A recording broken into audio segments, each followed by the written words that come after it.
Hi guys, my name is Nisa and welcome back to my channel. For today's video, I'm going to be doing a intro Q&A with some questions that I got sent to my Instagram.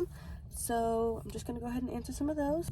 Starting off, I first want to say thank you to everyone who follows me on Instagram and sent me those questions, because that's definitely helping me with this video, as well as to shout out that Instagram, which is anisa.cook, and to go ahead and follow me on there because I'm very active on there and I do follow people back. So the first question I'm going to answer is jewelry hard to make? I would say it is difficult when you're first starting out because it's trial and error and it takes a lot of patience to be okay with being like, okay, this fell apart or this isn't working or this doesn't look right, and having to kind of like learn as you go and teach yourself. Tying into this next question, which kind of adds on to the first one, is what's the hardest part about having a jewelry business or having a business in general? I would say probably, for me at least, is managing my time, because I am a full-time student as well as have other jobs, so, and a lot of other priorities too. So it does get kind of hard making time to be like a full-time business owner while also being like the only worker for the business, while also being in charge of like everything else in my life. 111 Stop Shop with 2 P's. That is a jewelry business that I've owned since I was a freshman in college. I make handmade waist beads, charm bracelets, anklets, earrings now as well. I also expanded to keychains and a couple of other items like crochet ribbons, and they're all just posted on my Instagram. And I also sell at a storefront in Arden Mall up in Sacramento. I got a lot of questions on my business. I love that.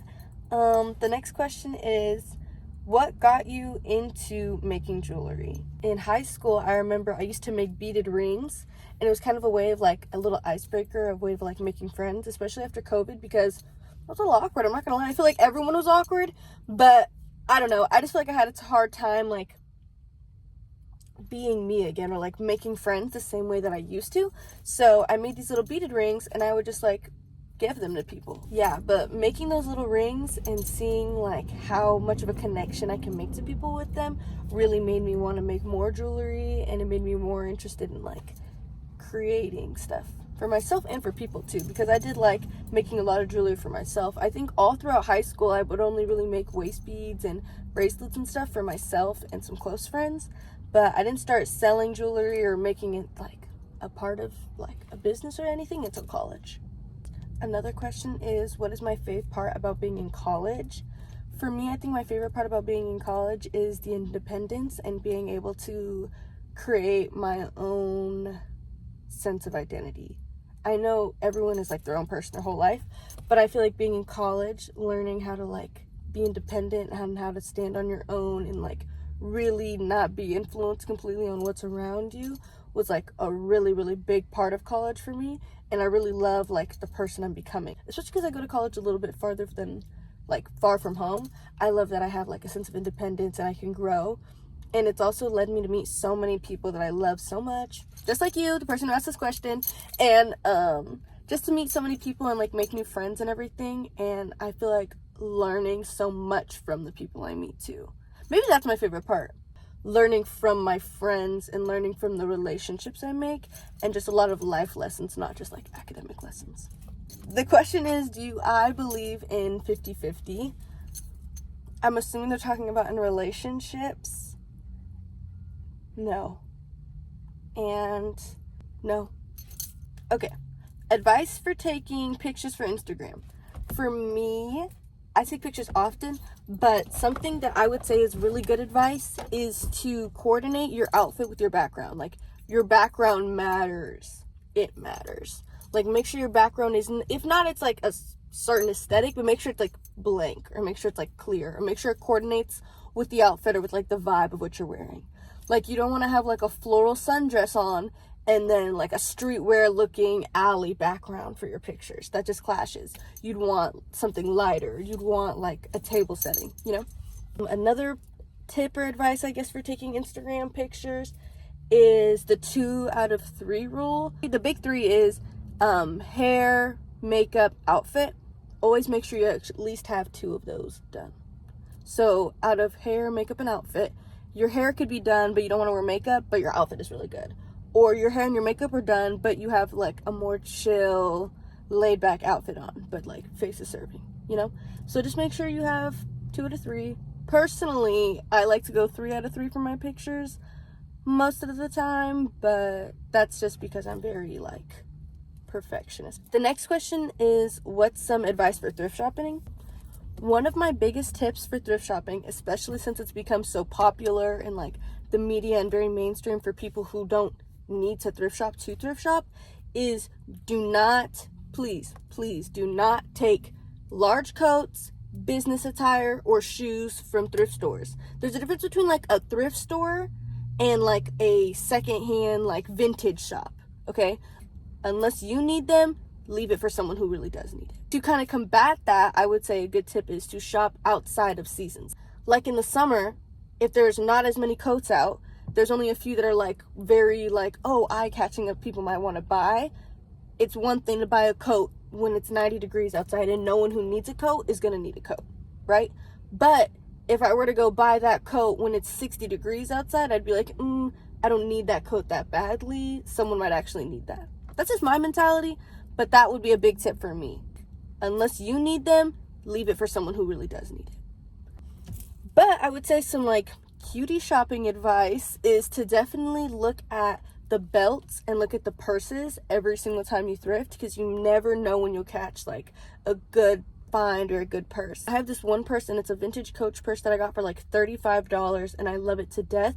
It's so cute, it's in great shape, and it was literally $35 and I probably would have paid like $200 for it if I actually got it from Coach, because accessories is something so niche and something you don't find everywhere, and I feel like accessories is what is going to help you set apart your outfit from someone else. When you have like not the most eccentric style, your accents and your accessories matter.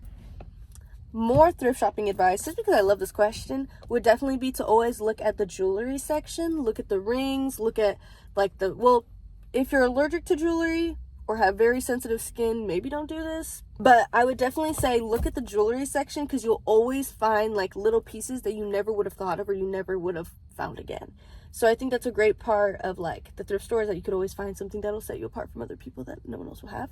Some other advice is throw everything in the cart and then consolidate after, because you don't know if someone else is going to grab it while you're there. So if you see a shirt you like, throw it in the cart and then decide at the end. Is fashion what you want to be involved in as a future job? Unfortunately, no. I don't see myself working in fashion, even though it would be great and I would love to be like a stylist, like a personal stylist for a celebrity or something, or to work on shoots or something. I don't see it actually being a job for me. I think it's just something I love, and fashion is just a way that I like to express myself.